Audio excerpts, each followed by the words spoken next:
Study IQ IAS, अब तैयारी हुई affordable.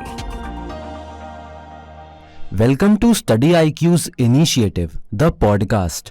I am your host, Dipansh Murjani. Tighten your belts, it is time for the podcast of the day.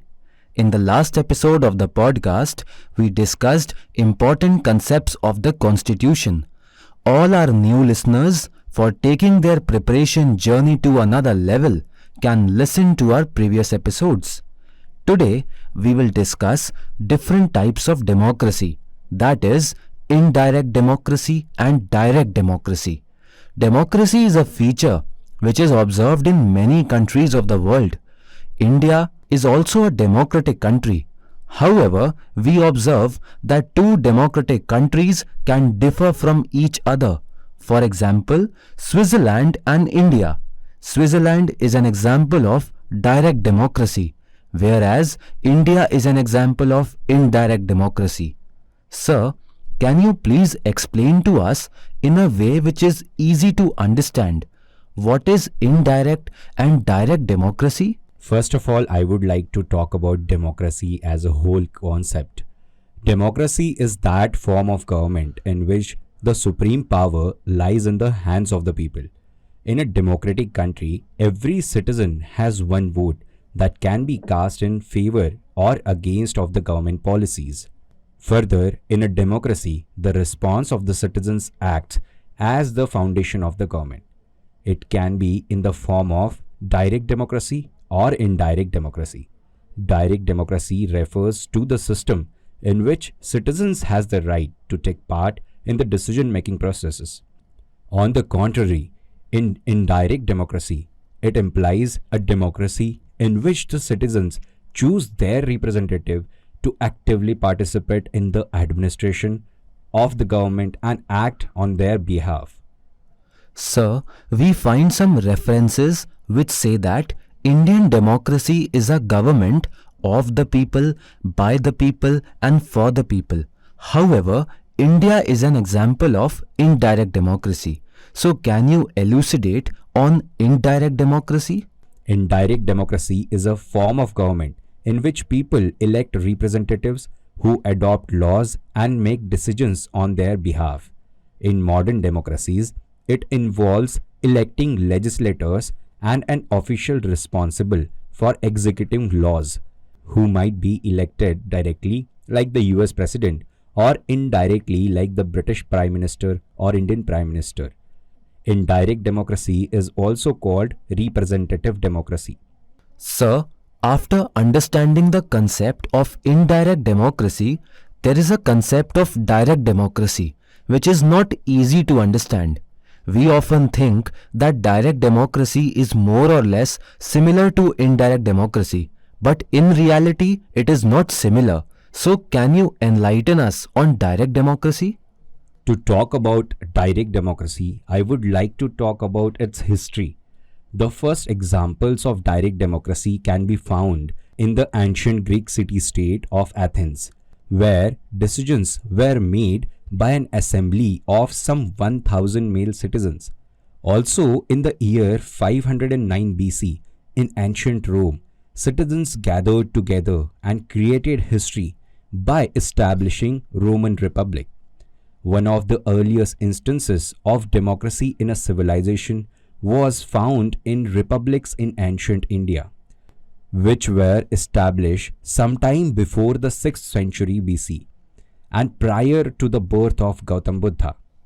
These republics were known as Mahajanpadas, and among these states, Vaishali was the world's first republic. The democratic Sangha, Gana, and Panchayat system were used in some of these republics. The Panchayat system is still used today in Indian villages.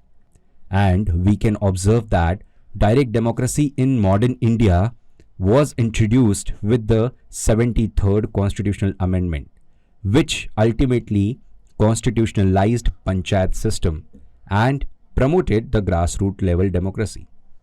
Sir, just now we learnt about the history of direct democracy.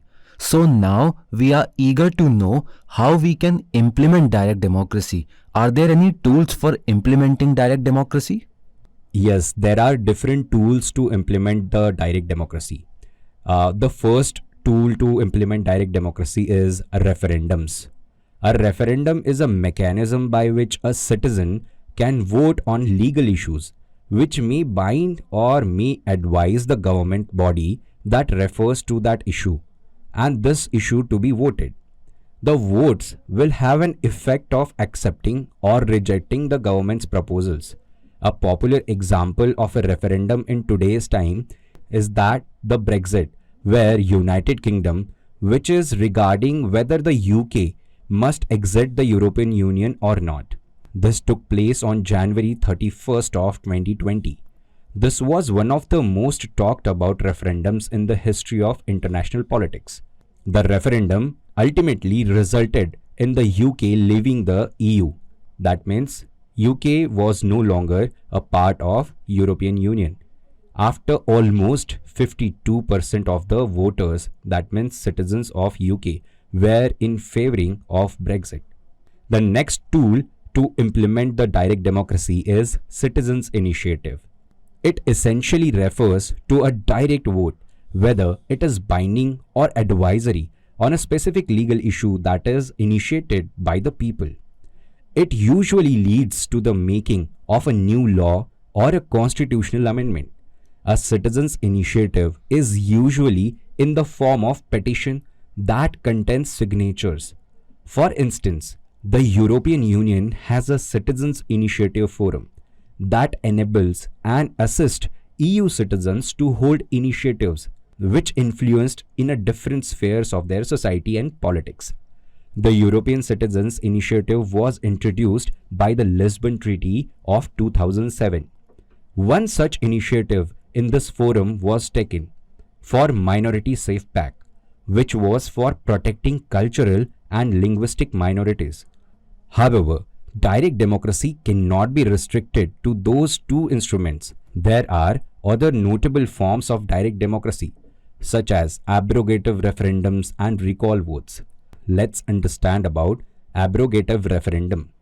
This instrument is used in Italy, and it allows people to vote on repealing a law that has been enacted by parliament.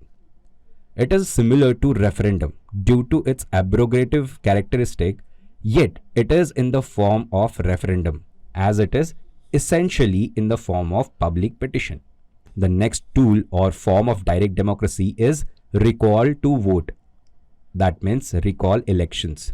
In certain constituencies, citizens are allowed to remove an elected representative from his post. It is an excellent mechanism to check the efficiency of elected public officials.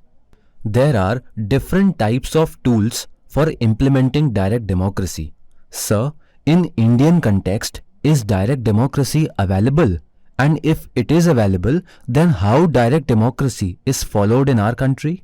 We could observe direct democracy in India at different instances of the history. I would like to talk about recall elections. We can see the implementation of this instrument in certain states in India, such as Uttar Pradesh, Bihar, Uttarakhand, Maharashtra, Himachal Pradesh, Jharkhand and Chhattisgarh at panchayat levels to remove the sarpanch. This instrument is exercised by an initiative from the citizens, carrying at least a certain minimum number of signatures, which varies from state to state, and it is ultimately submitted to the collector. Recall elections also can be witnessed in its implementation at the municipal level in the states like Madhya Pradesh, Chhattisgarh, Bihar, Jharkhand and Rajasthan. It also noteworthy that there were attempts to implement this system for the members of union legislatures and state legislature. This was first introduced as a constitution amendment bill by C.K. Chandappan in the year 1974 in Indian Parliament, receiving the support of Atal Bihari Vajpayee. However, the bill was never passed. There was also a private member bill in recent times, which is Representation of the People Amendment Bill in 2016 by the Member of Parliament Varun Gandhi. The next tool we could observe in India is referendum. There is no mention of a referendum in Indian Constitution. It is neither explicitly allowed nor disallowed. A referendum in India will not be legally binding. The first referendum is Sikkim referendum. In 1975, a referendum to abolish the monarchy in Sikkim was successfully passed. This led to the proclamation of Sikkim as an Indian state. Goa status referendum. This referendum was held in January 1967 to decide the fate of Goa, whether it should be a separate territory in India or whether it must become a part of the state of Maharashtra. The people of Goa voted for the region to be a union territory, which subsequently became a state in 1987. We are now able to figure out how direct democracy is followed in India. Now, can you tell us some advantages and disadvantages of direct democracy?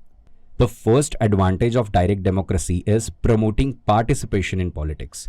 One of the positive aspects of direct democracy is that it encourages citizens to be more aware of political situations in their nation and also allow them to participate in the decision-making process. The second advantage of direct democracy is that more autonomy for ordinary citizens is given. Direct democracy benefits citizens as it gives them more autonomy or control over the policy-making process. Whereas in an indirect democracy, the citizens have their autonomy limited to electing their representatives. The next important advantage of direct democracy is transparency. Direct democracy allows citizens to have a transparent relationship with their government. It allows them to express their preferences on important political matters freely. The government will also be forced to let citizens have access to crucial information that influences the decision-making processes. Direct democracy is said to be a democracy in its purest form. The concept of democracy in itself is centered around giving the power to make decisions on the general public. In indirect democracies, democracy is practiced by appointing ministers and members of the legislature through the elections, which allows citizens to be involved in the decision-making process indirectly. The direct form of democracy forces the government to enact important laws, is the next advantage of direct democracy. Through elements of direct democracy, citizens can suggest and push the legislature to amend the already existing laws or implement new laws pertaining to issues that concern them. It is likely that the legislature may hesitate to deal with or be unaware of crucial issues that impact the general public. However, direct democracy is a doorway for the citizens to push that government's decisions and attain their needs. Direct democracy also prevents unexpected changes in the law. Through referendums, governments can propose law or amendments to the citizens, upon which they can cast their votes. With this, they will not find any unexpected changes in the law, and they can also have say in the lawmaking process. These were the all advantages of direct democracy. Now I would like to highlight some disadvantages of direct democracy as well. The first disadvantage of direct democracy is that it may promote irrationality of the voters. Most voters may vote irrationally without considering or weighing all the positive and negative aspects of a certain policy. It is very likely that many voters will be led by their emotions instead of making a decision based on facts. It is most likely to happen if the proposed policy touches upon sensitive issues like minority rights, reservation, abortion, arms control, and so on.